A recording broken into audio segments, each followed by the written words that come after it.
실질적인 국민 대통합 시대가 열렸으면 좋겠다라는 생각이 드는데 뭐 박 당선인이 후보 시절에 또 말씀하셨던 게 여야 국가 지도자 연석회의도 추진하겠다. 맞아요. 이게 실질적인 효과가 있습니까? 꼭 이렇게 처음에 당선되고 나면 이런 비슷한 걸 하고 나는데 남는 게 있느냐, 요식행위가 아니냐라는 우려도 좀 있는데 어떻게 그런데 보세요? 이제 실제로 야당을 포함한 이제 각계각층의 의견을 경청을 하고 그 의견을 이제 국정 운영에 두루 반영하는 건 참 중요하다고 봅니다. 네. 이제 결국은 정치하는 목적은 저는 그렇게 생각합니다. 정치하는 이유, 본질은 어찌됐든 국민의 삶을 개선을 해서 국민이 작은 행복이라도 느끼게끔 이렇게 해야 되고, 그 다음에 이제 우리 국격이 좀 올라가고 국제적 위상이 높아지게 해야 되고, 그러니까 결국은 이제 민생에 있거든요. 그런데 대통합이 안 되면 갈등이 이제 커지고 하면은 그 민생도 어렵게 되거든요. 그러니까 그렇죠. 이게 뭐 서로 물려 있는 겁니다. 그래서 어찌됐든 그런 쪽으로 아마 방향을 잘 잡으시지 않을까 이런 생각을 해봅니다. 자, 우리가 그 박근혜 당선인의 핵심 키워드 그렇다면은 국민 대통합과 민생 이 두 가지 정도로 일단 보면 될까요? 네, 뭐 그렇게 생각하시면 될 것 같고요. 이제 네. 그렇게 해서 이제 추구하는 건 결국 국민 행복인 거죠. 네. 그래서 이제 우리 경선 때도 국민 행복 캠프라는 이름을 붙였는데 당선인께서 이런 말씀을 하신 적이 있습니다. 그러니까 2006년에 이제 지방선거 때 테러를 당하셨고 그 다음에 목숨을 잃을 뻔했는데 네. 이제 우리 국민들이 많은 그 성원을 하셨거든요. 빨리 병상에서 나오시라고. 그리고 이제 당이 두 번이나 위기에 빠졌을 때도 이제 결국 박근혜 당선인이 이제 대표로 나서서 선거를 치르면서 이제 승리를 했는데 국민이 전부 성원하고 지원한 결과이기 때문에 본인은 네. 이제 인생은 덤으로 사는 인생이다. 그러면 국민께 꼭 보답을 해야 되겠다. 그래 이제 이번에 그 보답할 기회를 얻지 못하면 이제 정계에서 물러나시겠다고 하셨는데 이제 선택을 받으셨으니까 반드시 그거를 하시겠다는 그 마음가짐하고는 의심의 여지가 없습니다. 네. 그러니까 그 마음가짐으로 아마 잘 해나가시지 않을까 이런 기대를 하고요. 국민들께서도 뭐 질책도 해주실 땐 해주시고 성원해 주실 땐 해주시면 감사하겠습니다. 예.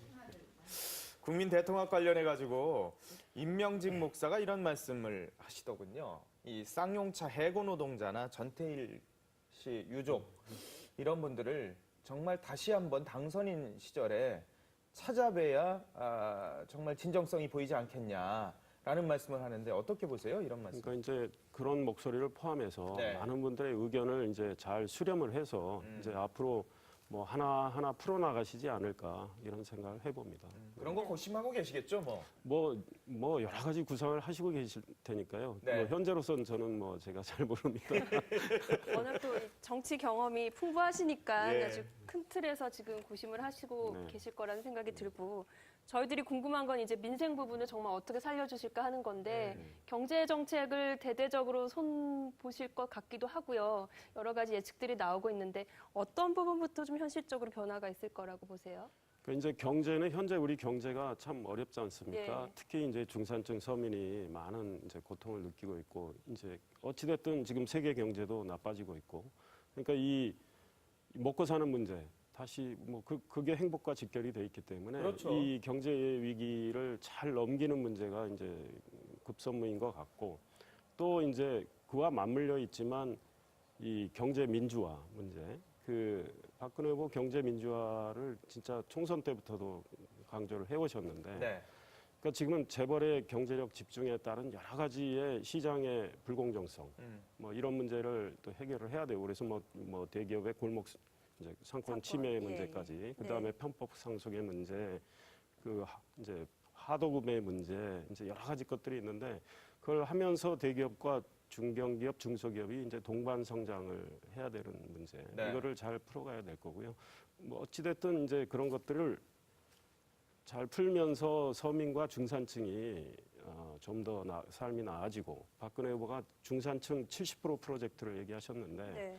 중산층이 70%가 되는 사회, 중산층이 두터운 사회 그런 사회가 아마 제일 바람직한 사회가 아니겠습니까? 사회도 상대적으로 안정이 되고 그러므로 인해서 민주주의가 보다 더 활발하게 이제 진척이 되고 이런 사회를 이제 꿈꾸고 계시니까 그런 네. 쪽으로 이제 방향을 이제 쭉 잡고 정책을 추진해 나가실 거로 생각합니다.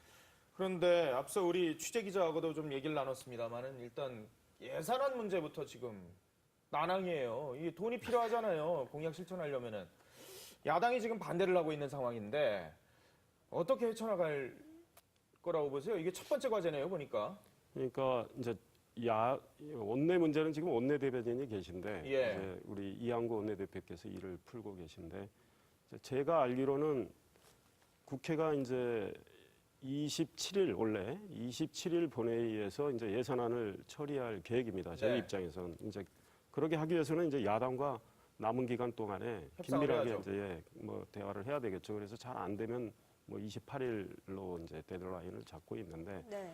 야당과 이제 결국은 야당의 이야기도 들어줄 건 다 들어주고 타협할 건 타협해서 잘 풀어 나가야 되겠죠. 저희 그 다짐만은 확실합니다. 뭐냐면 이번 국회 마무리를 잘 해야 네. 박근혜 당선인의 출발이 산뜻하게 된다. 그렇죠. 그래서 그런 마음가짐이 확고하니까 또 야당의 목소리를 잘 듣고 또 받아들일 건 받아들이고 또 설득할 건 설득하고 해서 네. 이 연말인데 모처럼 여야가 네. 대통령 선거 치열하게 싸웠는데 끝나고 참 이 여야가 상생하는 모습을 국민께 보여드리면 좀 연말이 더 훈훈해지지 않을까 이런 생각을 해봅니다. 그런데 그러기 네. 위해서는 여당이 더 노력을 해야 되겠죠. 네. 맞아요. 참, 근데 이게 앞서 신은석 기자도 표현했습니다. 선장 없는 배거든요. 지금 야당이. 네. 지금 뭐 내부적으로 자기들끼리 자중질환이 일어나서 네. 네. 국정 파트너가 누군지 사실 박근혜 당선인으로서도 사실 헷갈릴 수밖에 없어요. 문재인 전 후보가 국정 파트너인지 아니면 안철수 전 교수가 국정 파트너인지 아니면 또 다른 제3세력인지 이게 모르겠거든요. 아무래도 현실적으로는 야당이 중요하죠. 이제 안철수 전 후보야 지금 미국으로 가셨고 예.